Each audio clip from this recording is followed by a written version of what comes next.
अरवाडिया की धरती पर, जहां जादू नदियों की तरह बहता था और हवाएं प्राचीन किंवदंतियां फुसफुसाती थीं, वहां एक श्रृंखला प्रचलित थी जिसे रक्तचंद्र गाथाएं कहा जाता था। यह गाथाएं अंधकार और भाग्य, नायक और खलनायक तथा उस शक्ति की कथा कहती थीं जो रक्तचंद्र के हृदय में सुप्त पड़ी थी। इन गाथाओं के केंद्र में खड़ी थी एक युवा नायिका सेलीन। उसका भाग्य अरवाडिया और उस रक्तचंद्र से गहराई से जुड़ा था जो आकाश में अशुभ छाया की तरह लटका रहता था।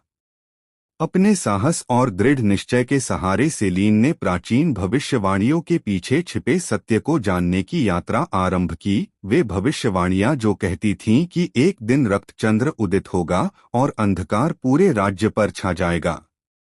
अपनी यात्रा में सेलीन ने अनेक मित्र और शत्रु पाए। कुछ बहादुर योद्धा उसके साथ खड़े हुए, तो कुछ दुष्ट शक्तियां हर मोड़ पर उसे रोकने को तत्पर थीं। वे सब मिलकर प्राचीन खंडहरों और घने, विश्वासघाती वनों में उतरे, उन रहस्यों को खोजते हुए जो सब ओर बिखरे थे। लेकिन जैसे जैसे रक्तचंद्र आकाश में ऊंचा उठने लगा और उसकी लालिमा धरती पर फैलने लगी, सेलीन समझ गई कि समय उसके हाथ से फिसल रहा है। हर बीतती रात के साथ अंधकार और शक्तिशाली हो रहा था और दुष्ट सेनाएं अरवाडिया पर कब्जा करने के लिए और निडर होती जा रही थीं। फिर भी अराजकता और निराशा के बीच सेलीन ने आशा का दामन नहीं छोड़ा। अपने साथियों के साथ वह सीना तानकर अंधकार से भिड़ गई। उसकी तलवार चांदनी में चमकती रही जब वह रात के जीवों से लड़ी।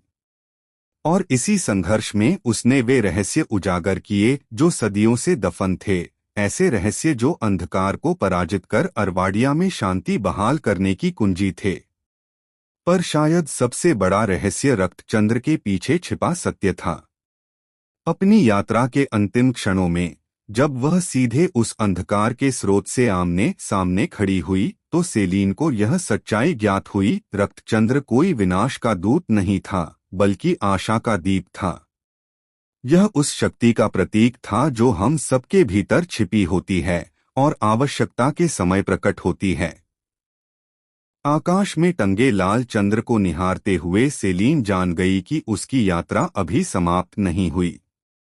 असल में रक्तचंद्र गाथाएं तो बस अब शुरू हो रही थीं।